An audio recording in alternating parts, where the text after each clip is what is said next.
Betrayal. A lot of the built up resentment that I have is from a whole lot of fuckery that has occurred throughout my life. Most of the time, it was from my mother. I don't want to put everything my mother has done on blast, but I will share some things just to paint a good enough picture of how deep rooted my anger is. There is a time where my mother crossed a boundary that should have kept me away for good because the fuckery kept happening even after that, up to this day. I must give a little backstory for all of this to make sense, so sit back, relax, and here we go. I am very blessed to have married a man that I have loved since I was 10 years old. It is an epic love story that I plan on writing all about, but my focus isn't on that right now. I ended up marrying this dream man of mine. I am so lucky and blessed to have married the one person that has always seen me and heard me. I think that is why God sent him to me at such a young age. He knew I was going to need a soldier to help me through, and he did in so many ways. Now, this isn't to say we didn't have our ups and downs. We sure did. Our relationship was not all sunshine and rainbows. There would be times that we would have to be apart so we both could grow and we could both change for the better.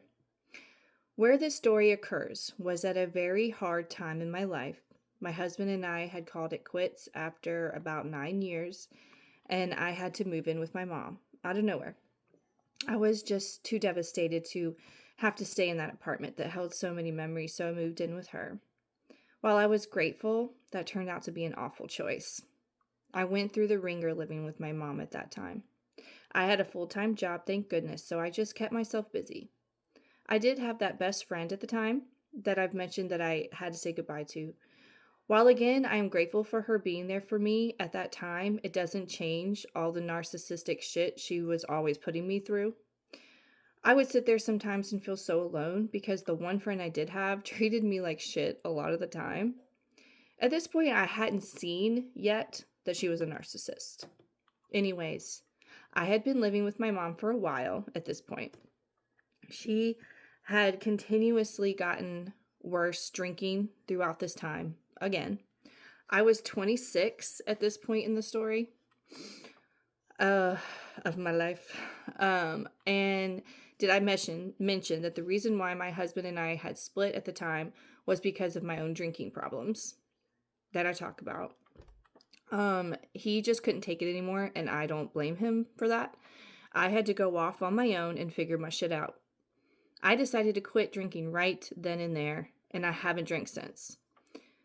So here I am, going through a very hard breakup and trying to remain sober, living with my mother who is drinking herself to sleep every night.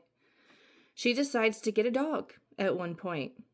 I remember like it was yesterday, the day she sent me a picture of this dog she was going to bring home. I just started to cry.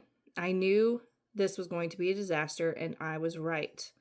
That dog destroyed the house, or better yet, my mother allowed the dog to destroy the house.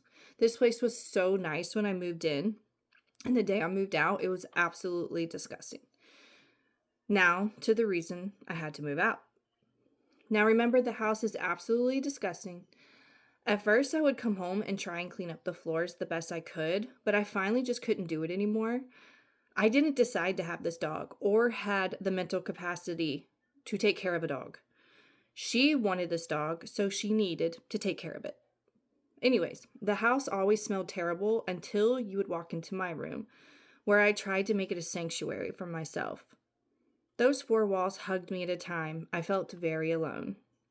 So this room was my only escape, really, unless I went out driving. One day, I come home and walk into my room and can automatically tell something happened. I could smell the smell.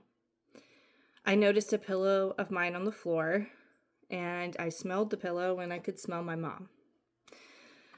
Just typing about this makes me start to shake and with so much anger and disgust.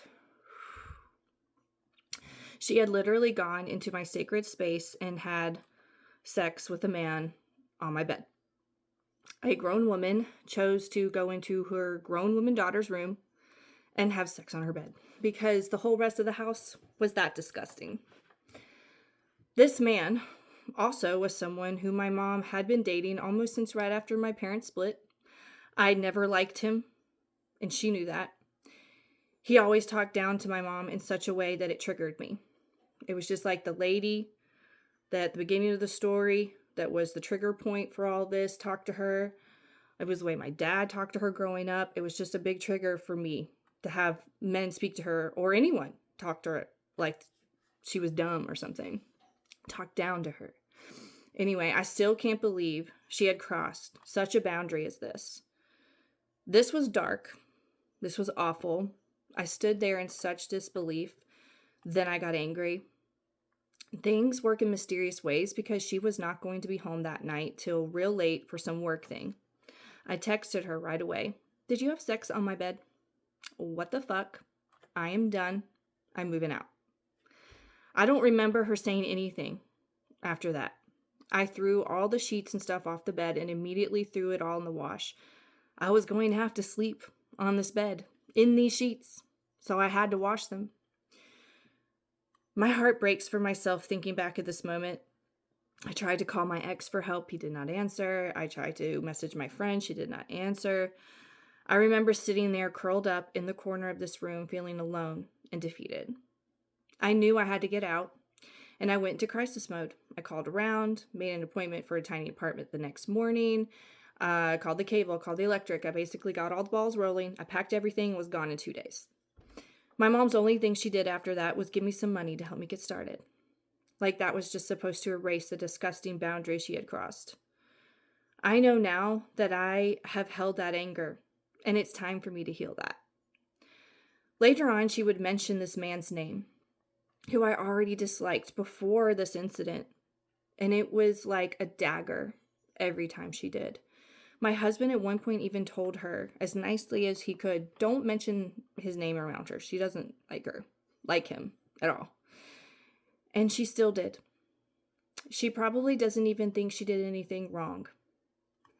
At one point, out of the blue, recently, she said, he always felt so bad about that. Out of nowhere. We weren't talking about it. She just said it out of nowhere, and I knew what she was talking about. What was I supposed to say to that? And why hasn't she apologized? Oh no, he felt bad about it. Did you? Now I take full responsibility for not letting her see how truly bad this has scarred me, and has ultimately scarred our relationship.